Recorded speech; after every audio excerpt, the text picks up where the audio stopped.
রাতের বেলা শহরের এক প্রান্তে থাকা পুরনো শ্মশানঘাটটিতে কেউ যেতে সাহস করত না। স্থানীয়রা বলতো রাত 12টার পর সেখানে অদ্ভুত ছায়া ঘুরে বেড়ায়, মানুষের কান্নার শব্দ আসে, কখনো আগুন আপনা আপনি জ্বলে ওঠে।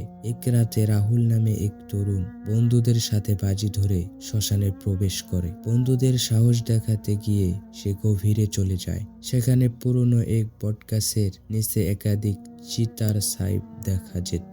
হঠাৎ সে অনুভব করলো চারপাশে বাতাস থমকে গেছে। তার সামনে আচমকা এক ছায়া মূর্তি দাঁড়িয়ে গেল, একজন বৃদ্ধা যার চোখ দুটি ছিল গভীর, ফাঁপা এবং ভয়ঙ্কর। বৃদ্ধা ফিস ফিস করে বলল, আমার ছেলেকে ফিরিয়ে দাও। রাহুল আতঙ্কে চিৎকার দিয়ে দৌড়াতে শুরু করলো, কিন্তু তার পা যেন জমে গেছে। এক মুহূর্তের জন্য সে অনুভব করলো যে তাকে কেউ টেনে নিচ্ছে।